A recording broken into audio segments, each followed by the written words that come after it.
William the Conqueror, one of history's most significant rulers, and yet one of England's most controversial kings. As a child, he became the Duke of Normandy, a position he inherited from his father. As a young man, he set out on one of the most daring projects of the Middle Ages, the invasion of England.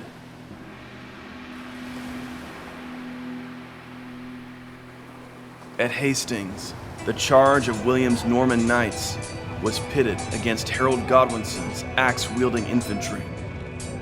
By bloody conquest, William imposed Norman rule on an Anglo-Saxon kingdom, and through an even bloodier occupation, William maintained that rule.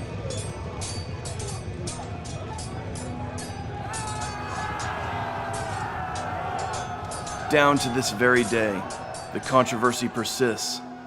Some believe that William, by establishing closer ties between France and England, helped to put England at the forefront of medieval civilization and thus increase the country's long-term power, wealth, and innovation.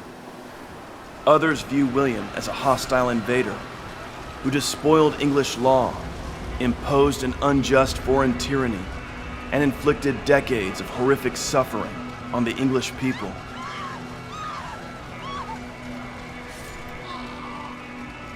Regardless of the debate, there's no denying the significance of William's life and career, which would leave an impact that can still be felt to this day.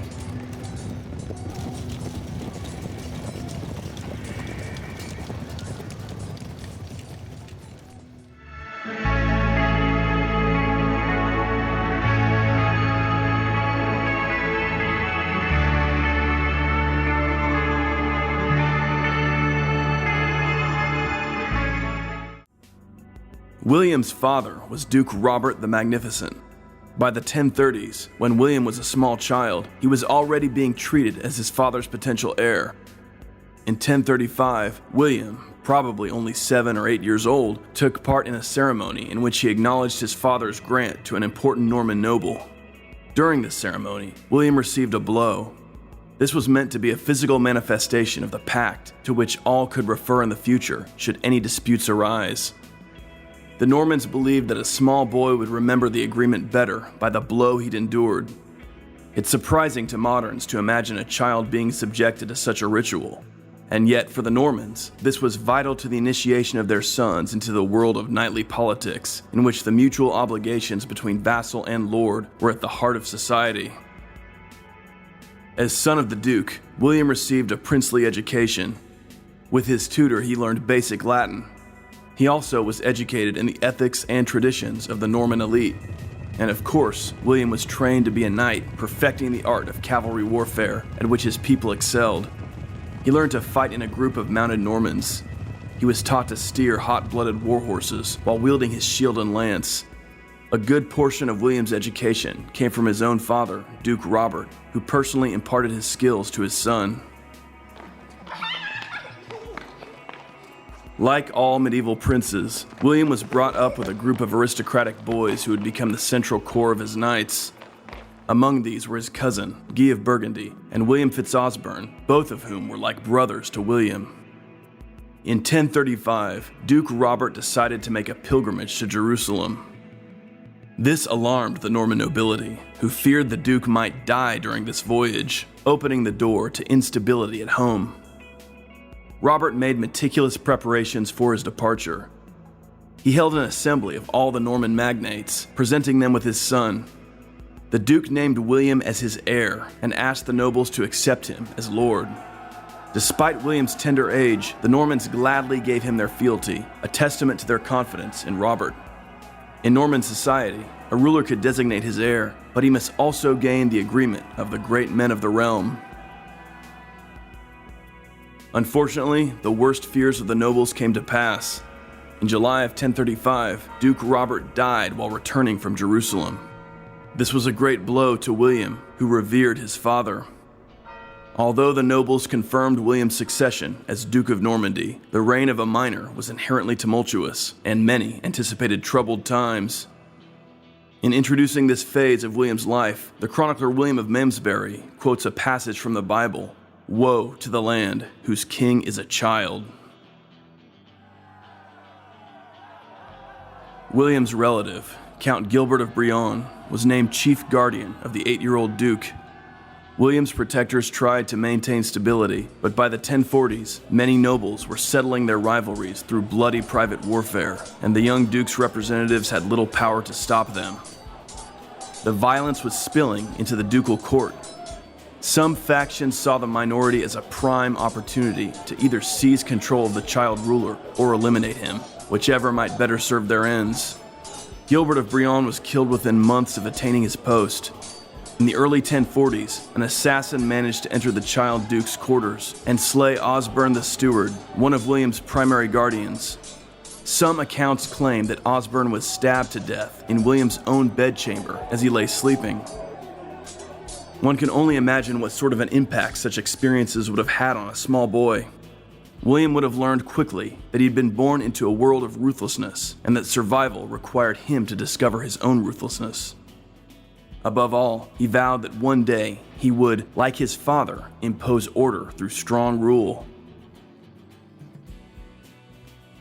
Crucial to young William's survival was the continued presence at court of his mother, Herleva, and her male relatives. An intelligent and determined woman, Herleva was fiercely protective of her son.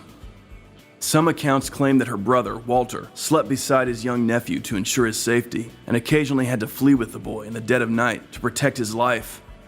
Later, William would praise the actions of his mother's family during these difficult years. While the violence that plagued the court of the Duke of Normandy during William's minority is striking, historian David Bates cautions us from viewing the period as pure chaos.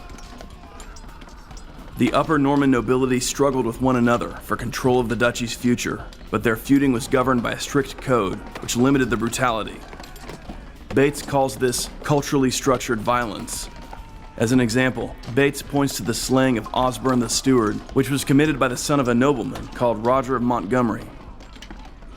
William's guardians at the court expelled Roger of Montgomery from lands that had been granted to him by the late Duke Robert. Roger's son killed Osborne in retaliation for this affront. One of Osborne's followers avenged his master's death by killing the murderer. This brought an end to the feud, and in the future, both factions collaborated. Roger of Montgomery's son, Roger II, cooperated closely with Osborne's son, William Fitz-Osborne, during William the Conqueror's reign. Having glimpsed the childhood of William the Conqueror, perhaps we can better understand the harshness of his later rule. The turmoil that he experienced as a boy, rather than breaking him, hardened him, and made him determined to be his own master. He meant to impose an order that would render impossible the upheaval that he'd known as a child.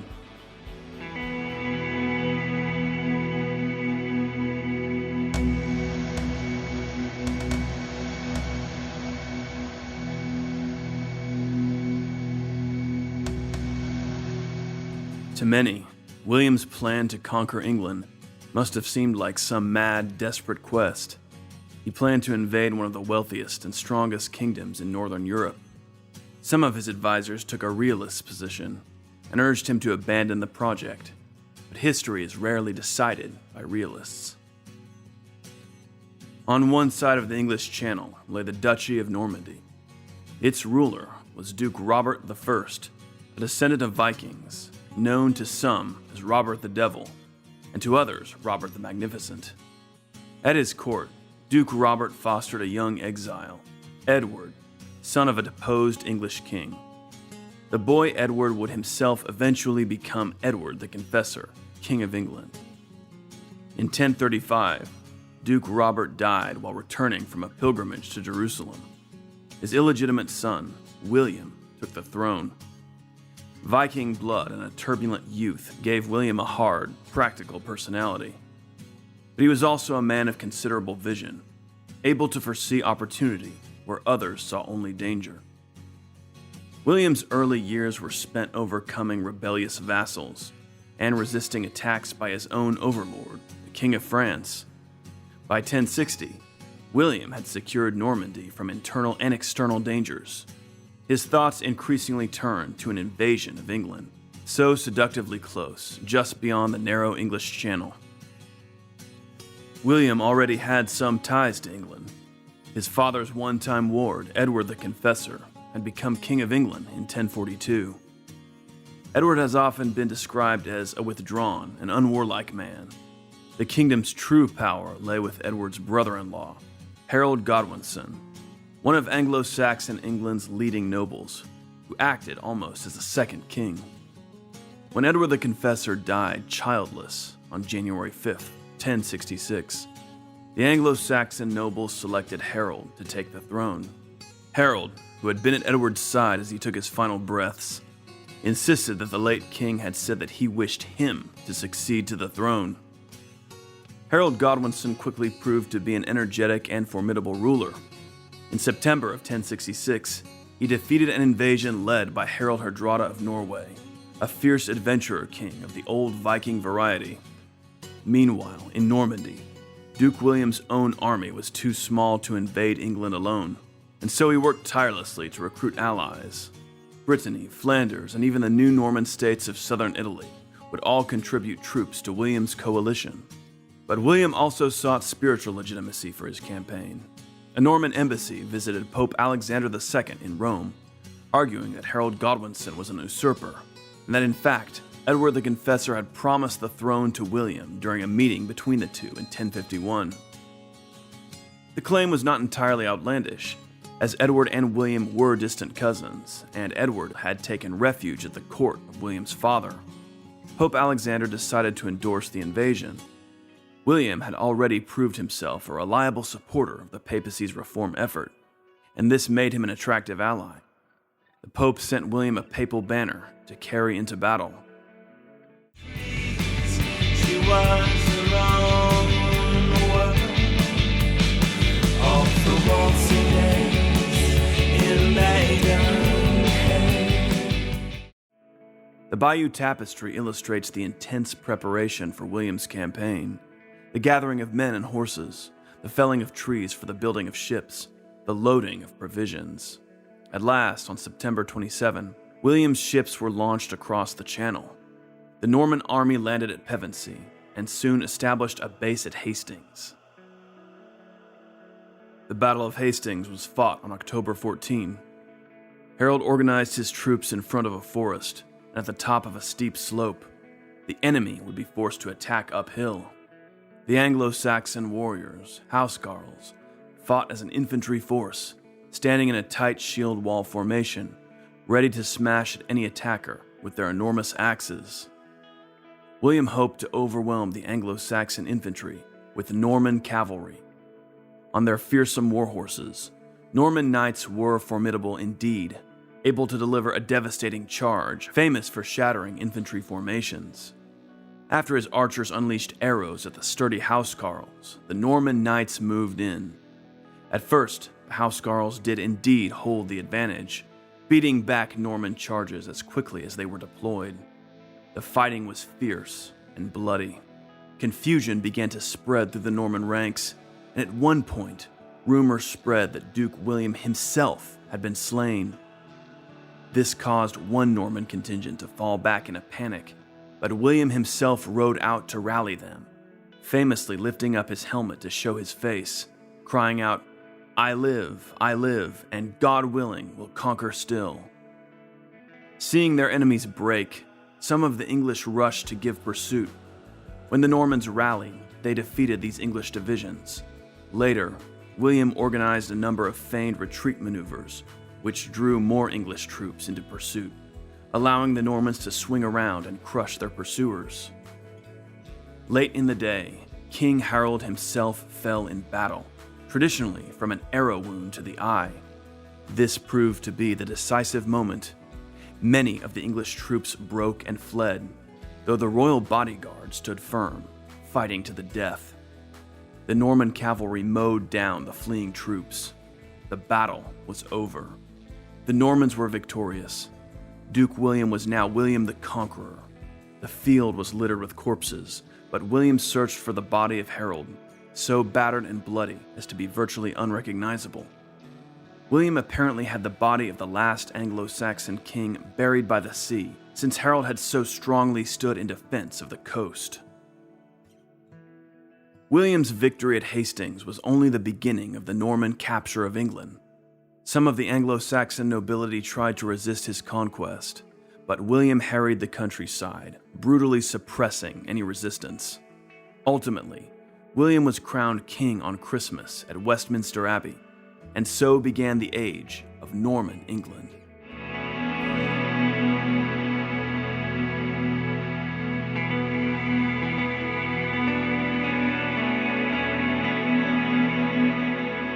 William the Conqueror is widely known to have been the illegitimate son of Robert I, Duke of Normandy.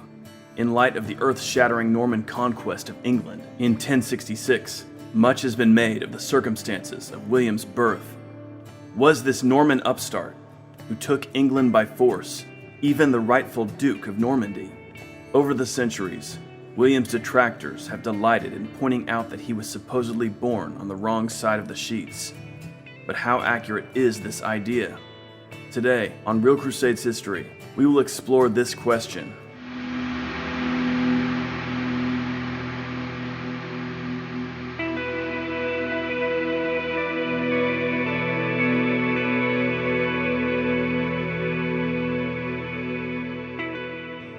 William was born in either 1027 or 1028.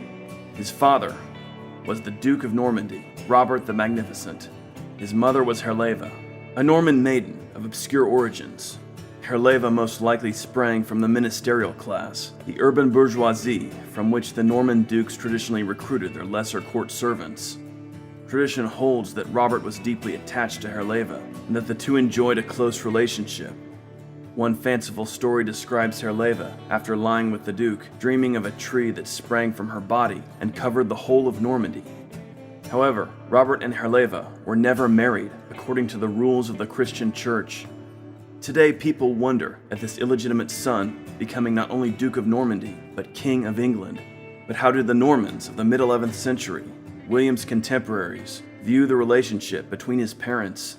How was William himself viewed by his own society? Did the Normans consider William's birth to be socially disadvantaged?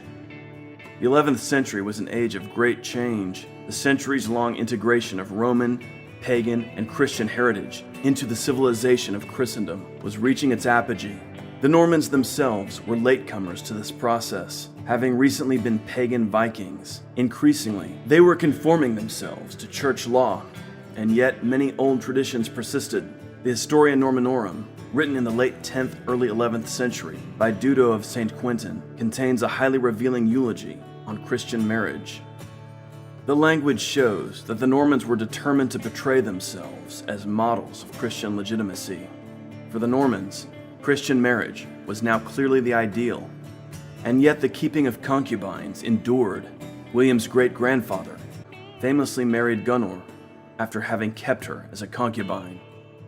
The Burgundian monk and chronicler, Ralph Glaber, reveals much about William's early status.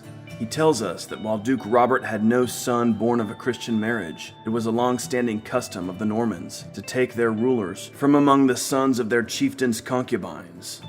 Ralph, as a churchman, expresses his personal distress at this idea, but he also points out that, according to the standards of the Norman warrior elite, William should be considered Duke Robert's legitimate son, who could legally succeed his father. So while the Normans, in theory, had adopted the church's view of marriage, in practical terms, they still at times operated via older methods. William's very name is indicative of his status.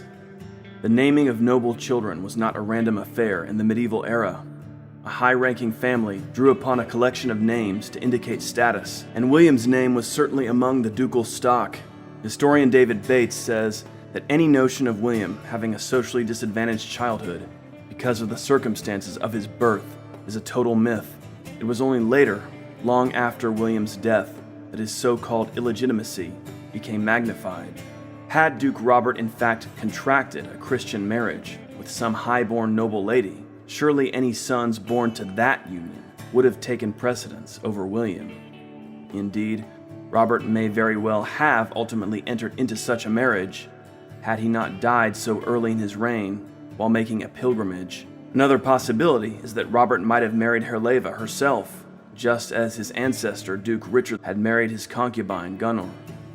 However, the fact that Robert the Magnificent ultimately died unwed produced no crisis of legitimacy, as it would have only a few decades later. David Bates also says that to normalize William's parentage and beginnings in this way is not to say that they did not affect his personality and his behavior, or how he was viewed by others. It is actually very clear that they did have a considerable effect, but not necessarily in ways that disadvantaged him politically and socially. Thus, we have to be careful when discussing the circumstances of William's birth to take into account the complex tensions influencing the norms of his era. We shouldn't assume that modern concepts of legitimacy held the same meaning for the 11th century Norman elite.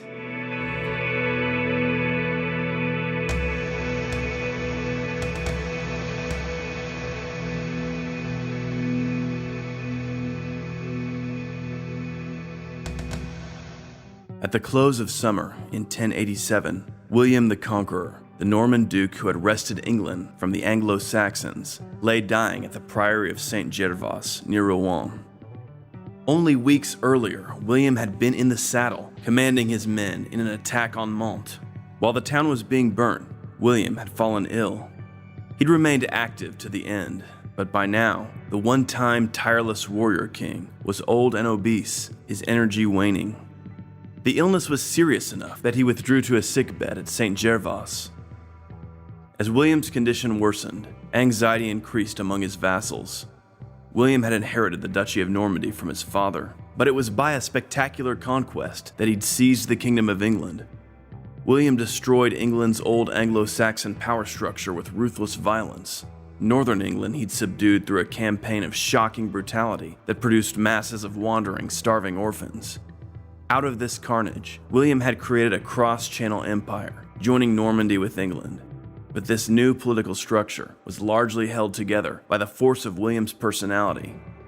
Now, as the Norman nobles stood around the king's deathbed, they wondered what was coming next. Rebellion? Chaos? Upheaval on both sides of the channel? The violence of William's conquest of England had scandalized all of Christendom. Many wondered if God would ultimately punish the endeavor. The 11th century was a time of deep religious belief in which no one doubted the consequences of God's anger. William himself was certainly conscious of his sins. As he lay dying, he released many of his prisoners, including Wulfnoth, brother to Harold Godwinson, the Anglo-Saxon king slain during William's conquest. William also made lavish donations to the church and appropriated vast sums for the relief of the poor. The Norman chronicler, Orderic Vitalis, tells us that the king, as he made his deathbed confession, expressed great sorrow and regret over the bloodshed involved in England's conquest. Throughout his long final illness, William remained lucid, explaining his last wishes to those gathered around him. To his eldest son, Robert Curthose, William left the Duchy of Normandy. To his second eldest son, William Rufus, the king bequeathed England. Then, on the morning of September 9th, William awoke and announced that he was commending his soul to the Virgin Mary. Then he died. The hours that followed were chaotic. The Norman nobles, who'd so dutifully attended their lord's deathbed, abandoned the king's body.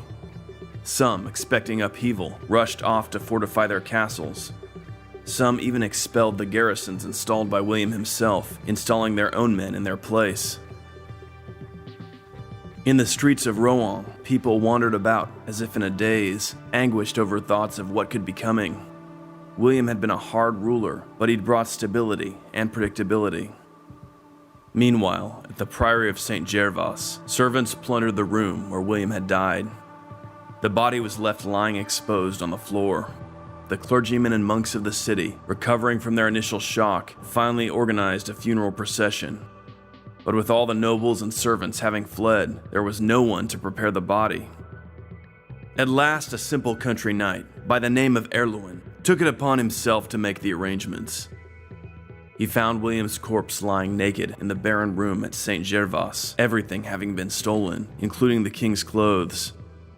Finally, the Archbishop of Rouen had the king's body transported to the Seine, where it was taken by boat to Caen for burial. The events of William's funeral at Caen are equally strange. As the body was carried to the church of Saint Etienne, a fire broke out in the town, disrupting the procession. Following Mass, Bishop Gilbert of Evro delivered an eloquent sermon to a congregation made up of clergy and only a small number of laymen. Neither Robert Curthose nor William Rufus was in attendance. Only William's youngest son, Henry, was present.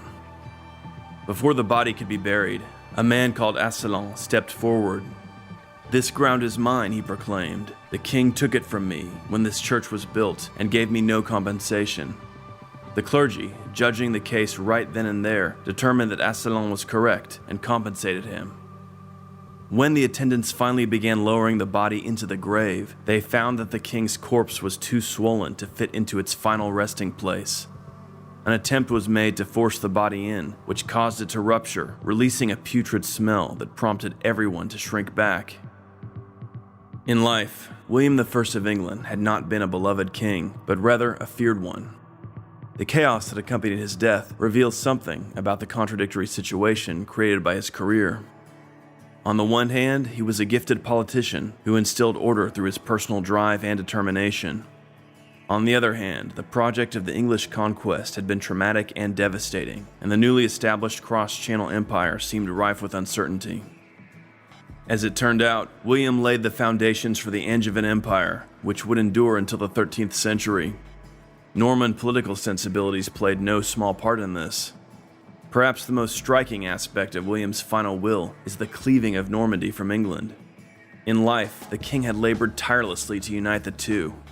Robert Curthose might have inherited both England and Normandy, but the relationship between father and son had been horribly strained by Robert's multiple rebellions. To understand William's final decision, historian David Bates reminds us that, among the Normans, succession was determined by the will of the dying ruler, but also by the consensus of the great men who followed him. Robert Curthose could not simply be disinherited, as this would prompt a reaction from the Norman nobility. Bates believes that William was not only unhappy with his eldest son's rebelliousness, but he had come to believe that Robert Curthose did not have the hardness necessary to be an effective ruler. Thus, William the Conqueror foresaw a situation of almost certain war among his sons. Dividing the realm was damage control. William at least left his sons with an obligation to collaborate. Other historians have not been so generous as Bates. Frank Barlow describes William's decision as the dismemberment of a great achievement done in anger, bitterness, and sorrow, pointing to William's stubbornness toward Robert Curthose. Although he'd not attended the funeral, William Rufus commissioned a tomb of gold, silver, and precious stones to be placed over his father's grave. But this has not survived. Today, only a plain stone slab marks the burial site of King William the Conqueror. The Anglo-Saxon Chronicle provides a haunting epitaph. He who was earlier a powerful king and lord of many a land, he had nothing of any land but a 7-foot measure. And he who was at times clothed with gold and with jewels, he lay then covered over with earth.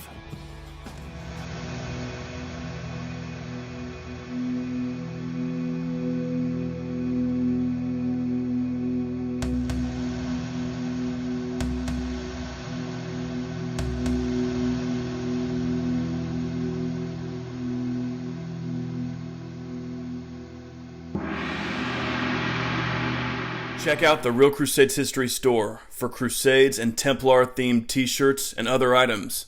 Click the link below.